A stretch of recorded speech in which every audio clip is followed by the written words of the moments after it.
તરફ મહેસાણા જિલ્લામાં માવઠાથી પાકનું નુકસાન થયું છે। દેત્રોજપુરા ગામથી સંદેશ ન્યૂઝ ગ્રાઉન્ડ ઝીરો રિપોર્ટ આપને બતાવી રહ્યું છે કે કઈ પરિસ્થિતિમાં હાલ ખેડૂતો અત્યારે જોવા મળી રહ્યા છે। કમોસમી માવઠાના કારણે ખેડૂતોની દશા માઠી જોવા મળી રહી છે। ઘઉં, વરિયાળી, એરંડાના પાકમાં મોટું નુકસાન થયું છે।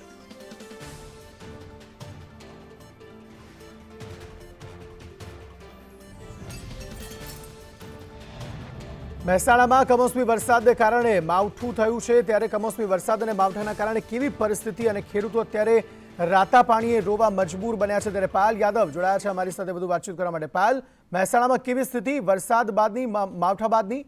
જી અંકિત, જી અંકિત, ચોક્કસ જણાવી દઈએ। આપણે સંદેશ ન્યૂઝ જે છે તે દેત્રોજપુરા ગામે પહોંચ્યું છે અને આ વિઝ્યુઅલ તમને બતાવી દઈએ કે જે ખેડૂતનો પાક જે છે તે સત્તર નિષ્ફળ ગયો છે। 80%થી વધુ નુકસાન જે છે તે ઘઉંમાં જોવા મળી રહ્યું છે। ત્યારે ખેડૂતો અત્યારે પાયમાલ થઈ ગયા છે। એક જ સિઝનમાં બે માવઠા થવાથી ખેડૂતોને રાતા પાણીએ રોવાનો વારો આવ્યો છે। ઘઉં, બાજરી, જે વરિયાળી છે, એરંડા છે, લીંબુનો મોટા પાકમાં જે પાકો છે તેનો ઊભો પાક હતો તેમાં નુકસાન જોવા મળી રહ્યું છે। ત્યારે વાવાઝોડા સાથે ગઈકાલે જે કરા પડ્યા હતા તેને લઈને ખેતરમાં જે ઊભો પાક પડ્યો છે એરંડાનો અને ઘઉંનો તે નિષ્ફળ જોવા મળી રહ્યો છે। 50 થી 60% જેટલું નુકસાન જે છે તે અન્ય પાકો જે છે તેમાં જોવા મળી રહ્યું છે। ત્યારે ખેડૂતો આપણી સાથે છે, તેમની સાથે વાત કરીશું। શું કહેશો રતિભાઈ, કેટલું નુકસાન છે અહીંયા?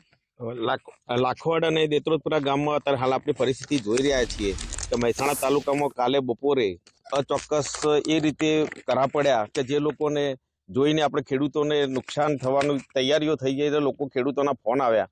અમે જ્યારે ખેતરમાં નિરીક્ષણ કરવા ગયા ત્યારે જોયું કે લગભગ ઘઉંના પાકમાં 80 થી 90% નુકસાન છે અને અન્ય પાકો રાયડો લેવાનું ચાલુ છે તેમાં પણ નુકસાન છે। એરંડા, વરિયાળી જેવા પાકોમાં ફૂલનું ફલીકરણની પ્રક્રિયા ચાલતી હોય એ પીરિયડે ફૂલ ગરી જવાય એનું અપાર નુકસાન છે, જેનો કોઈ ઓકળો ના કાઢી શકાય એવી અમારી આ ખેડૂતોને નુકસાનની કોઈ આપવીતી સોંપડવા તૈયાર નથી। સરકાર અત્યારે ચૂંટણીમાં પોતાની અસ્તિત્વ ટકાવવા માટે અત્યારે લાઇનમાં લાગી છે, જ્યારે ખેડૂતોના પ્રશ્નો માટે કોઈ સરકારનો હજુ સુધી કોઈ એવો નિર્ણય નથી કે કોઈ સર્વે કરવામાં આવ્યું નથી કે કોઈને પૂછવામાં પણ આવ્યું નથી કે ખેડૂતોની શું હાલ થયા છે। આ પરિસ્થિતિમાં અમે મહેસાણા તાલુકાના કિસાન સંઘના પ્રમુખ તરીકે રજૂઆત કરું છું કે સરકાર તાત્કાલિક આનો નિર્ણય લે। સરકાર ચોક્કસ અંકિત, બીજા પણ ખેડૂતો આપણી સાથે તેમની સાથે વાત કરીશું। કેટલું નુકસાન છે કાકા અહીંયા?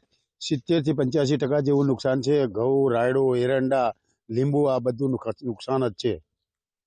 ચોક્કસ અંકિત, જે પ્રકારે આ દ્રશ્યો આપણે જોયા, આપણે સંદેશ ન્યૂઝ જ્યારે અહીંયા પહોંચ્યું છે ત્યારે આ જે ઘઉંનો પાક જે છે તે સદંતર નિષ્ફળ ગયો છે। ઊભો પાક જ્યારે અત્યારે 15 દિવસમાં આ જે ઘઉં જે છે તેને કાપણીનો જે સમય આવી ગયો હતો ત્યારે અચાનક જ જે માવઠું થયું છે અને જે કરા પડ્યા છે તેને લઈને ખેતરોમાં ઊભો પાક જે છે તે અત્યારે નિષ્ફળ ગયો છે અને ખેડૂતોને રાતા પાણીએ રોવાનો વારો આવ્યો છે।